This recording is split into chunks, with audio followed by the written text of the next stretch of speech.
In addition, the sucking reflex has already been established. By the 28th week, the hair on the head, eyebrow,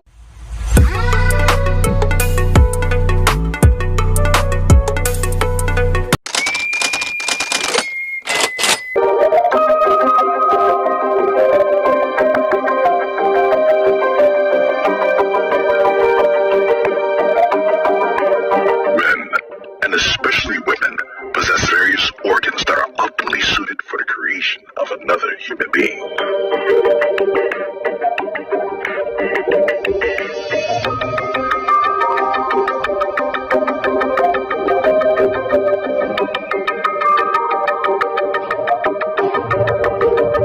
The ovary possesses about 500,000 eggs embedded in follicles.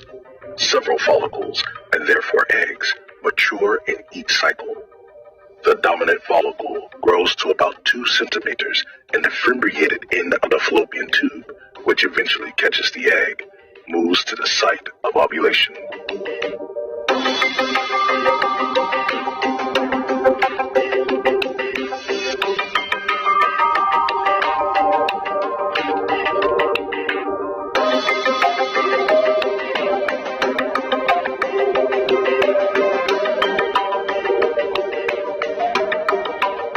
The egg consists of an outer layer called the corona radiata. Underneath is another protective layer, the zona pellucida. Both layers must be penetrated by the sperm cell in order to reach the cell nucleus that contains 23 different chromosomes.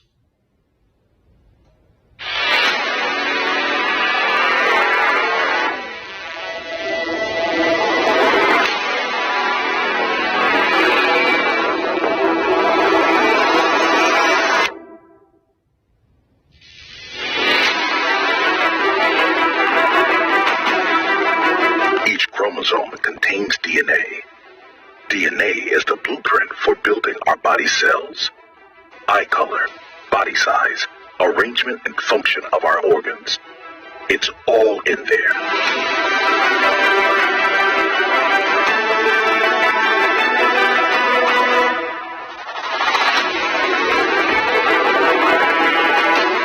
If 2 identical chromosomes occur in one cell, we can later speak of trisomy.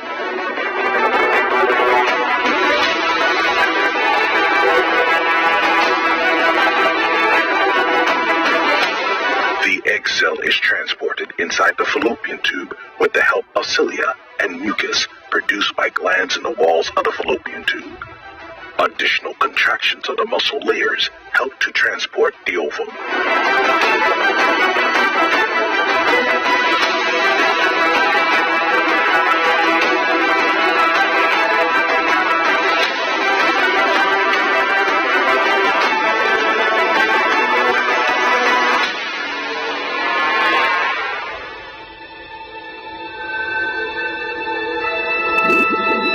At a speed of about 3 to 4 millimeters per minute, something else makes its way from the other side of the fallopian tube. Sperm cells, thousands of them, and barely visible. They all have only one goal: reaching the ovum.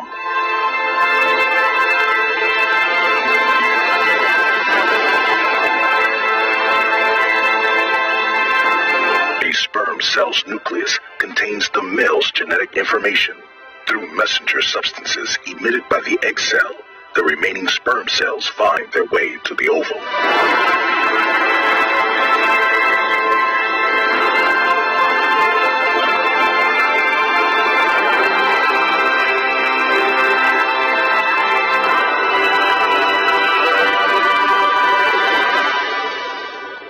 The goal of all sperm cells is to penetrate the 2 outer layers to reach the chromosomes.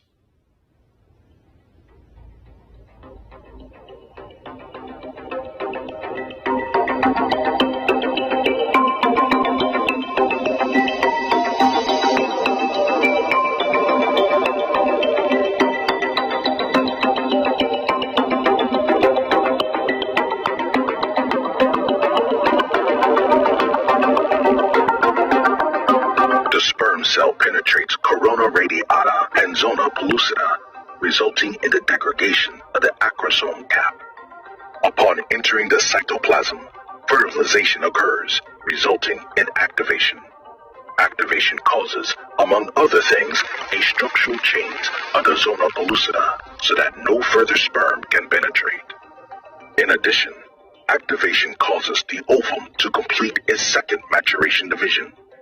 In this process, the sister chromatids are pulled into opposite poles, and the female pronucleus and a polar body are formed.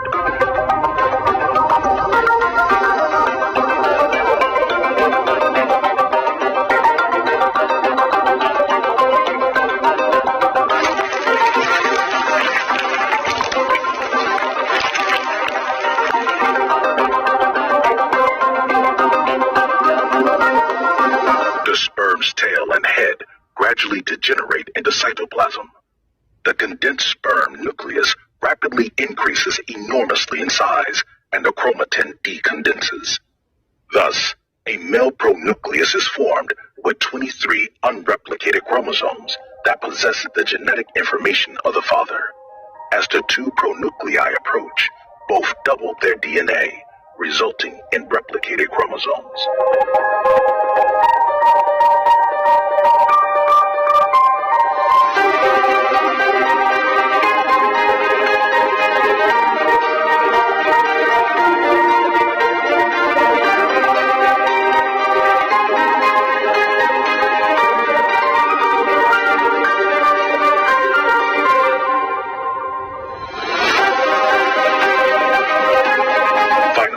Syngamy occurs, in which the pronuclei dissolve and the chromosomes of male and female are properly aligned in the spindle apparatus.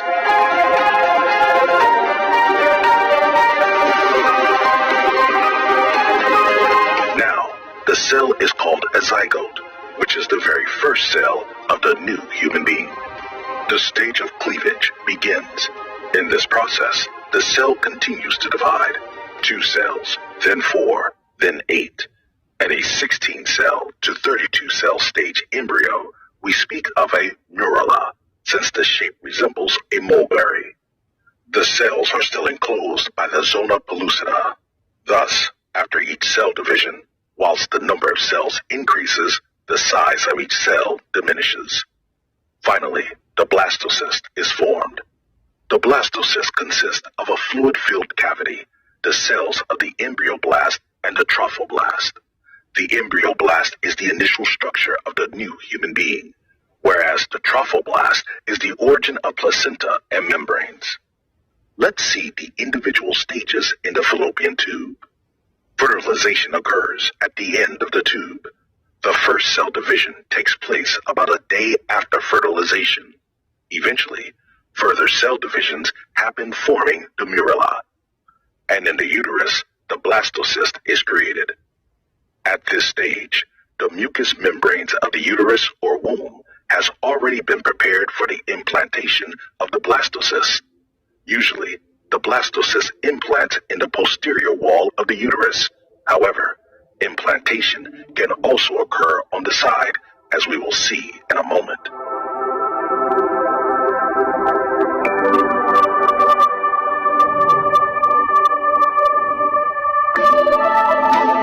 The blastocyst floats in the protective and nourishing uterine mucus. For implantation in the uterus, the blastocyst must first hatch from the protective zona pellucida.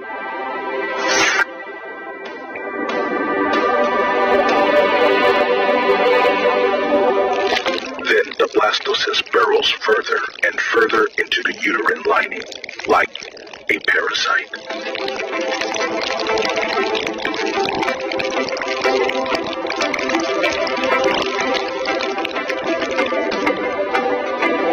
Let's take a closer look at this.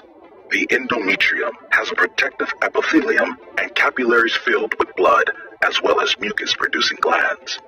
The trophoblast cells fuse with the endometrium, and a central trophoblast is formed that will nourish the embryo. In addition, hypoblast and epiblast arise from the embryoblast.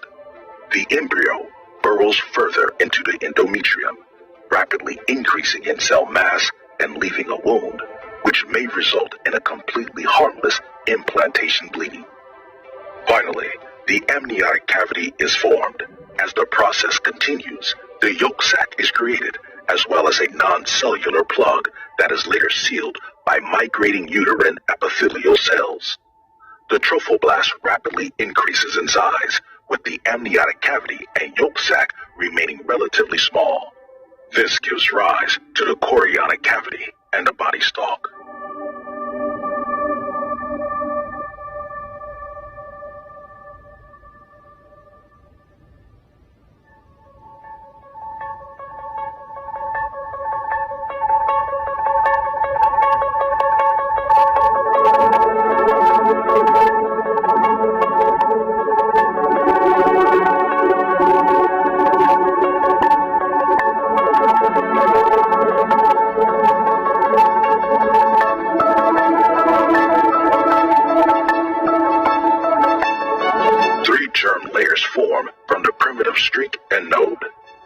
This process is called gastrulation. The germ layers ectoderm, mesoderm, and endoderm eventually differentiate into various tissues and organs.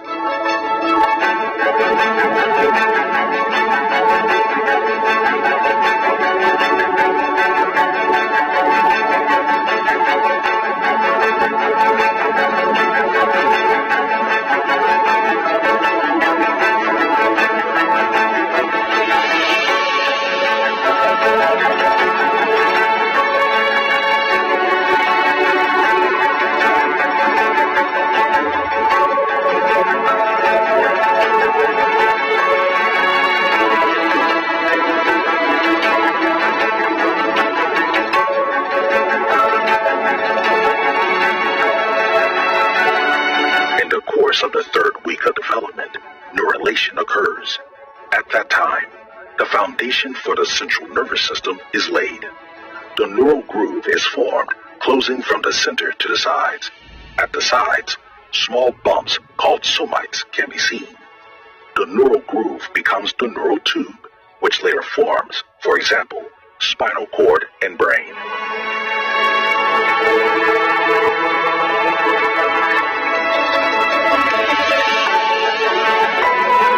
Those cells later become the neural networks, which enable us to think.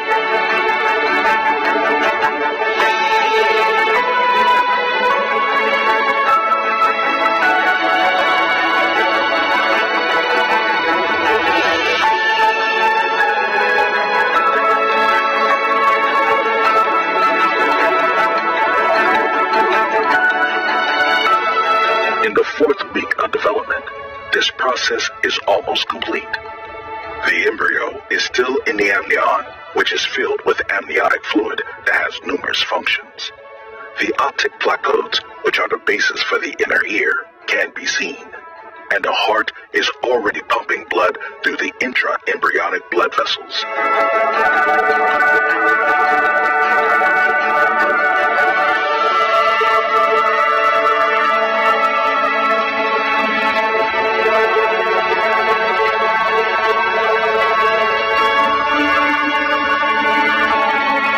The yolk sac and the body stalk continue to nourish the embryo.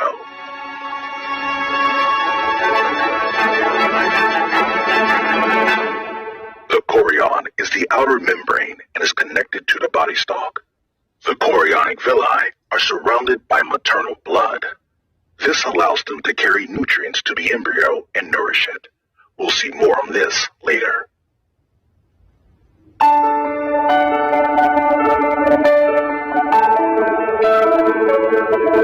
During the fourth week, 3 pairs of pharyngeal arches appear. In addition, the upper limb buds are visible first, followed by the lower limb buds. The embryo is now curved in a C shape. The caudal eminence is tail-like in shape. The somites, which give rise to the cells forming the skeletal muscles and components of the skin, among other things, can still be identified. The embryo continues to grow rapidly, measuring approximately 4 to 5 millimeters by the end of the fourth week.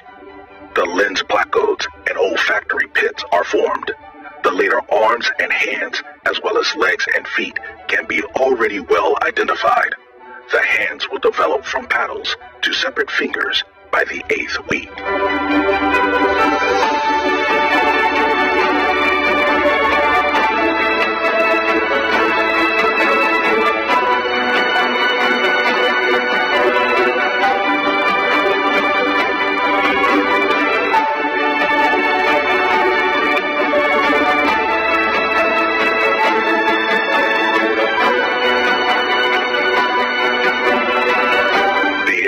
Is about 23 millimeters long by the middle of the 8th week. The legs will not lose their webbed feet until a few days after the hands.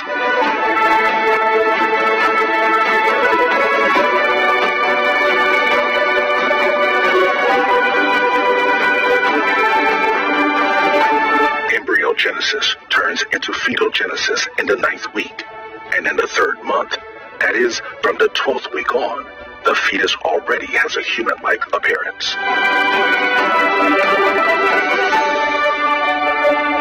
The eyelids are closed. The skin is translucent. In the following weeks, the fetus grows and the ossification of the fetal skeleton takes place, so that the bones are clearly visible on ultrasound images by the 16th week.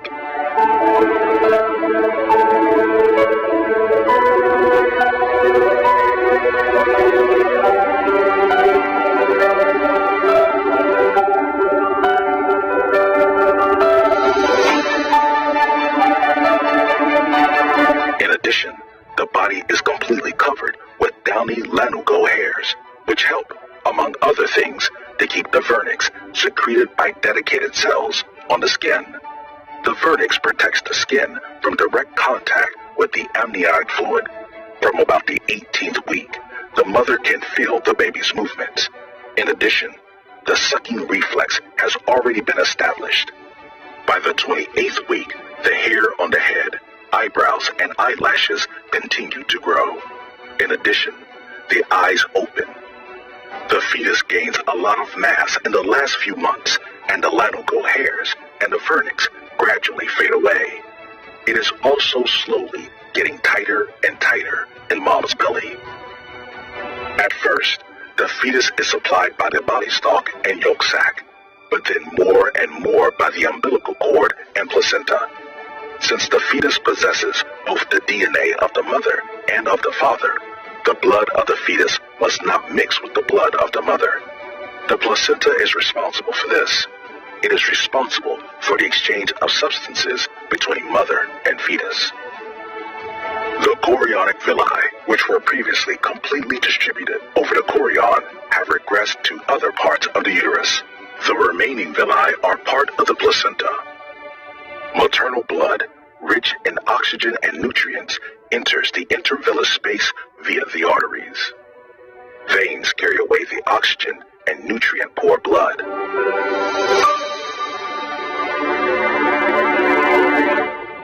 The chorionic villi extract oxygen and necessary nutrients from the mother's blood. Nutrients include carbohydrates, amino acids, fats, vitamins, and iron.